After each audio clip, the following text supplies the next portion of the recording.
like to take you with me today to this exhibition that's currently showing at the Louvre. It's an incredible piece of storytelling where works of haute couture are blended into environments that are so sumptuous they almost defy the imagination. It feels like Dolce & Gabbana have found their natural habitat, being amongst religious icons. And I found it really interesting, just the symbolism of the hands. The hands are what we use to act in the world. God has no hands but ours. At the same time, in the case, there are scenes of the Last Judgment and St. Michael slaying a dragon. So I do wonder if there's just a little narrative of the rich and passing through the eye of the needle. This may be a depiction of St. Michael, but his relationship with the dragon seems to be intimate, as if they are locked into a battle of love and death. In various rooms, you have the possibility to look through glass cases holding artifacts to the clothing beyond. And in this case, I became so fascinated by the artifacts that I never actually made it to look at the clothing. I wish I'd got a better image of this, but this is another piece of Dolce & Gabbana completely at home amongst all these artifacts, very much inspired by or even lifted from Byzantine mosaics. And in fact, there was the example of the mosaic that it was taken from, which I didn't take a photograph of, but it's an interesting commentary on the function of clothes as icons, as modern icons.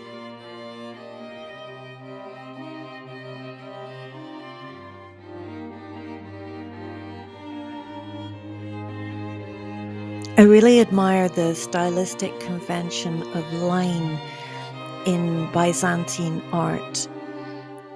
I think, and it's something that I forget myself, that the period before the Renaissance wasn't just a dark age, and this really refined and mastered style reminds me almost of Art Nouveau. It has a real flow and it seeks to capture something essential about the body. Here, for example, it's reminiscent of the elegance of a Greek vase, and it has almost a fluid dancing quality to the lines, and there's a beautiful contrast in the colors used. This black velvet dress by Yves Saint Laurent shows a more French approach to elegance, whereas Dolce & Gabbana and Versace might feel comfortable covering the whole dress with ornate detail. It's confined here to just a band at the top of the garment and is much more in line with an idea of discretion in French elegance. This gold death mask made me think of the poem by Philip Larkin, An Arundel Tomb, which I'm actually going to read.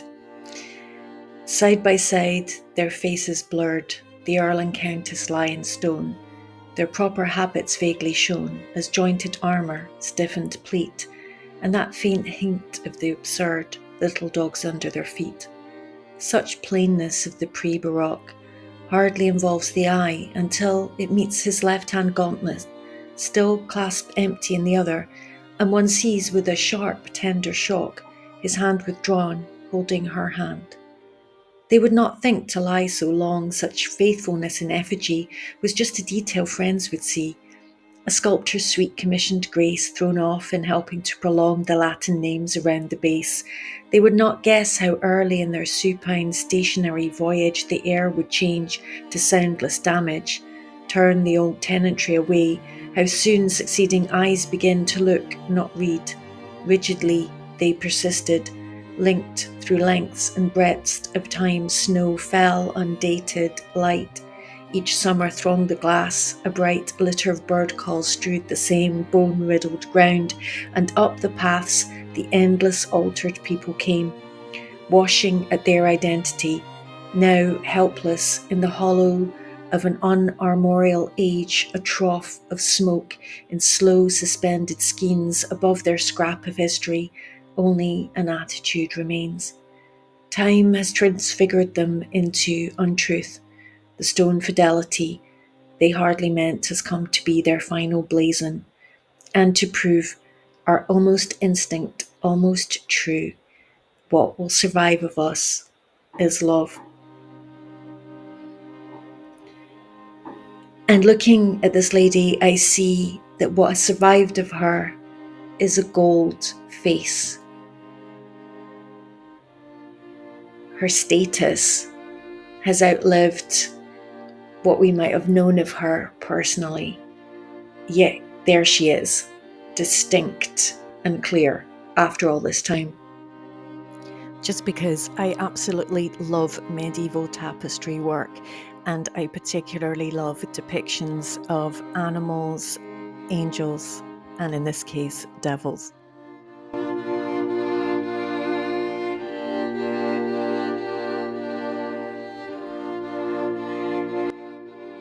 Could someone tell me exactly what is happening here?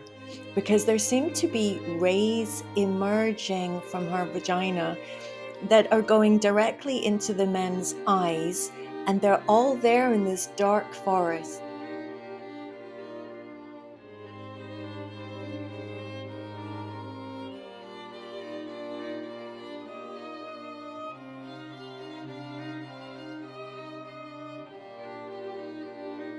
This troubadour dress by John Galliano from around 2006-2007 is a particularly spectacular piece. And the association of the two colors of yellow and green in the history of color in clothing and textiles was actually an association that was used for the devil, but maybe also joker characters.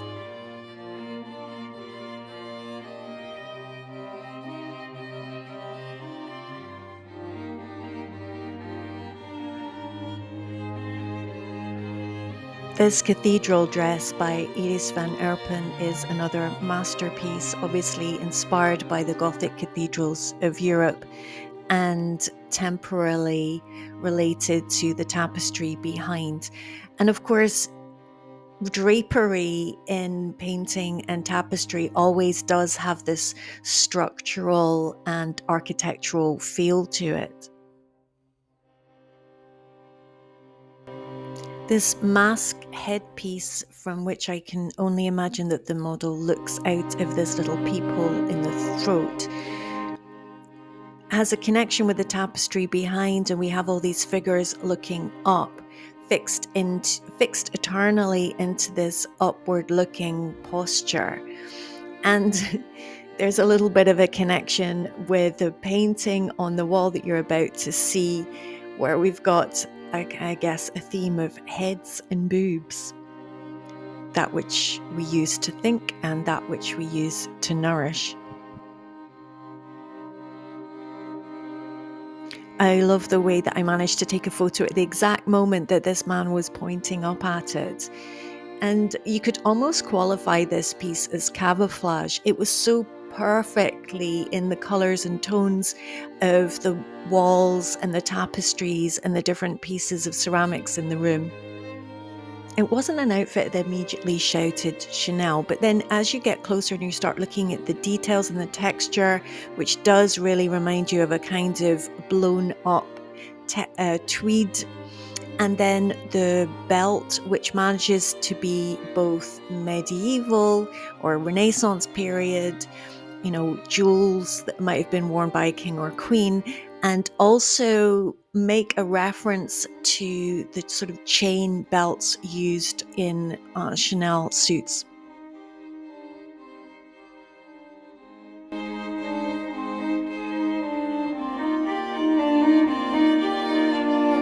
Here's a suit and headpiece made by Castelbieg, who's probably best known for his teddy coat, which was a coat entirely made of teddy bears.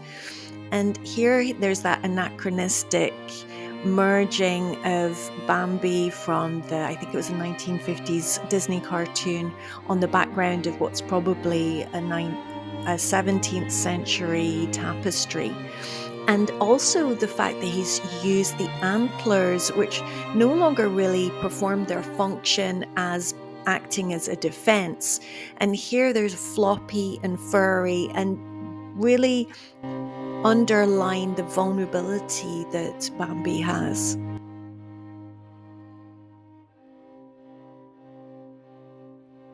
I was absolutely delighted to see one of Maria Grazia Chiuri's tarot pieces, and this spider's web aspect dress, which maybe refers to the web of weird and the lines of fate that are woven for us. And then you've got all of this really ornate embroidery, and she does bring a lot of craftsmanship to her work. She goes around the world really looking for traditions that are being kept alive and weaves it into her work, literally.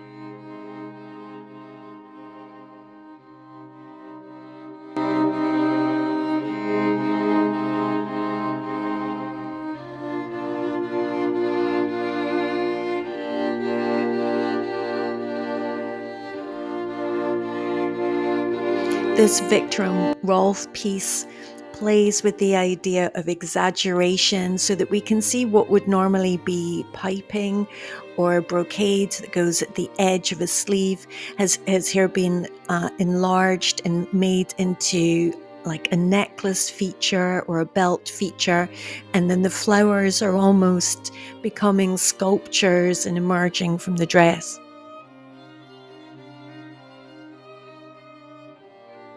At first glance, this dress might not look like it has any real connection with the Renaissance apart from the fact that it's long.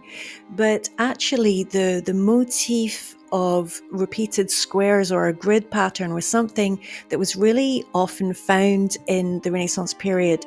In Tudor England, for example, there was a real fashion in architecture for a coffered ceiling.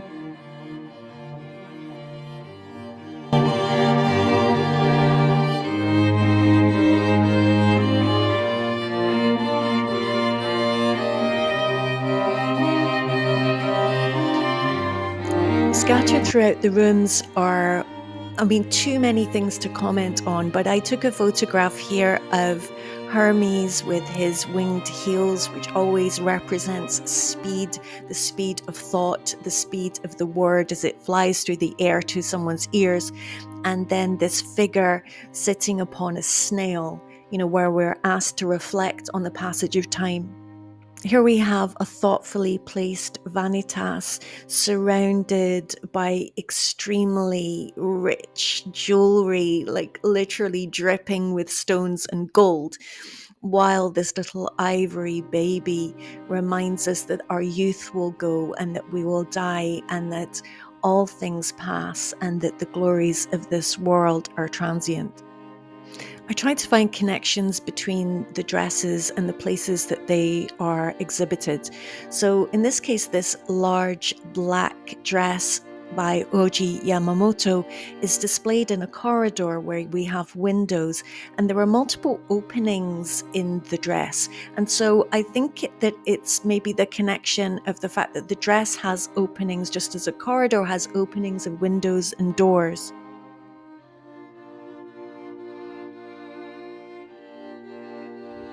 That cage-like external structure to this Jean-Paul Gaultier dress seems really to have nothing in common with the Belle Epoque environment in which it's situated, and yet somehow it manages to look Edwardian. I think it's the silhouette and maybe the idea of the corsetry being visible and the idea of the body being extremely structured and upright and in conformity with what social expectations might be. As the rooms got progressively more spectacular until I thought my eyes were going to melt, I wondered why this dress here. And of course, Iris van Herpen, her work is spectacular. And it's a bursting out. It has no limits in its ambition. And I think that that is the thing that it had in common with the room. This glitter ball dress by Jacquemus that looks like it's fallen from amid the chandeliers.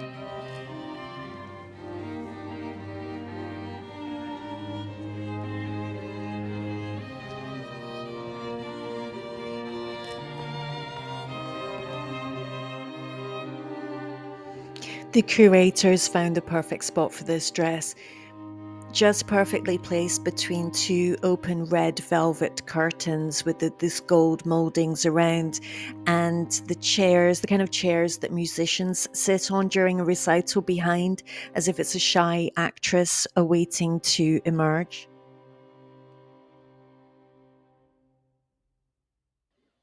I would have put money that this was Vivienne Westwood, but actually, when I read the little notice, it turned out to be Galliano. But yes, when I see the volume and the drapery, I can get it. I could reverse engineer it, but I really thought it was Vivienne Westwood. And this was in a room just to the left of this. There was a portrait of the young Queen Victoria. So the theme here was clearly Britain and the English royal family. If a lattice work gazebo on a summer day turned out to actually be a dress, wouldn't it look like this one from Giambattista Valli? As ever, some controversial storytelling with a Demna piece. So apologies for the blurry picture, but this is what it looked like from where the public could view it. So the dress is actually quite far away and carves a mysterious and distant figure. So there's another viewing point to this room and to this dress, and it shows you, in fact, the artwork. You can see more clearly that this room is full of hunting scenes, and often the moment where the dog sees their prey. And so there is a theme of prey and a victor, and of the victor being the stronger. And so we wonder who this woman is and why she's there and why she's alone. And it makes me think somehow of the myth of Eris and the uninvited female that crops up in so many of our stories, you know, as Maleficent in the story of Sleeping Beauty, who wasn't invited to the christening. And so there was in folk tales and folk magic this idea that you should always lay a place for the devil at your table, because if you don't make that little bit of space, he will force his way in and take up way more space than you would have given freely.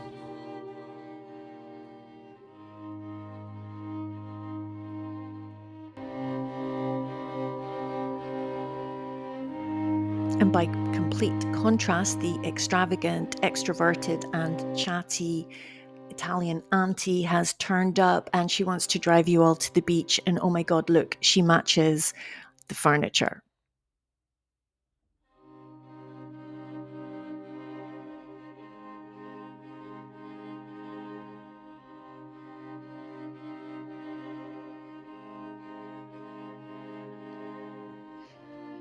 I'm only now noticing what looks like Freemasonry symbolism on the side of this, but at the time I was just overcome by the sheer debauchery, panic in the sense of PAN, pan, Dionysian invitation to get absolutely wasted on wine.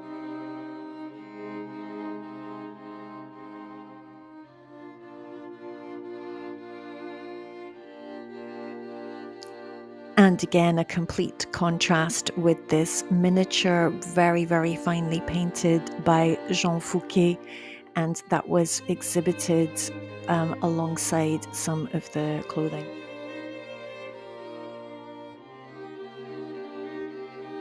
When we arrive in the Armory room, what is more natural to see one of the metal dresses by Paco Rabanne hanging from the ceiling? And a recent work by Demna for Balenciaga, which is this 3D printed armored dress, which apparently is lined with a soft black material so that the model doesn't hurt themselves as they try and walk in it.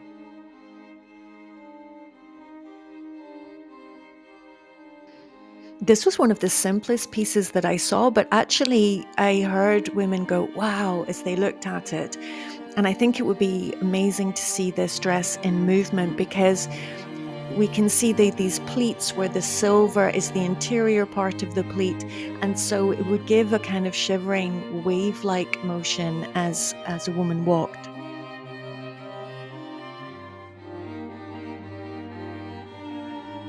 Unfortunately, I can't remember who this was by. I feel that it's Marc Jacobs, but could be completely wrong, so apologies. I didn't actually have a floor plan. They had all been given out. And so I did actually go through the exhibition, just trying to guess what things were and then reading it afterwards and then insisting upon my own memory. But what I find interesting here is that it's almost like this woman is curtsying to an invisible person. That there's maybe a conversation between two people having a power struggle in this room.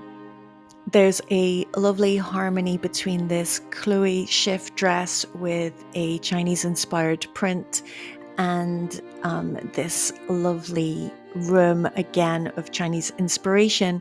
And I really get the feeling of somebody coming into the room and then standing and thinking, just contemplating quietly alone. A colleague and I had a little chat about what could be happening in this room with this amazing Margiela piece. It's an extremely small room. What would it have been used for? As some kind of romantic assignation for, okay, let's just say it, a quickie? Or is it a waiting area? We've got this transparency over the lower body and on the face, and that does kind of hint towards the masked ball and the way that people might hide their identity when they want to connect outside of their official relationships. But I'm slightly concerned by this very flat bodice, suggesting that this is a very, very young woman's piece of clothing. A lot of ambiguity here. Demna's clothing really does lend itself to storytelling, and the curators have put this Balenciaga outfit, posted the model next to a window, and the light was dim in this room. This was pretty much the only room where the lights were turned down, as if she was watching somebody in secret and didn't want to have attention brought to her. And the hat echoes that really, I think, because it shades the face and makes it really difficult to see the expression in the eyes of the person. These were the last pieces I saw, and my photos are a little bit blurry because I took them in a hurry as I was running out of the door to get back to where I live, because we all had to leave. I came on a coach trip. And we've got Balmain and I believe it's Schiaparelli on the right, but this very, very rich and beautiful gold embroidery on black fabric. This extraordinary piece that I wanted to say was by Iris van Herpen, but no, it's by Schiaparelli, seems to be inspired by Thai temples, by the many-headed, many-armed deities of Hinduism and Buddhism.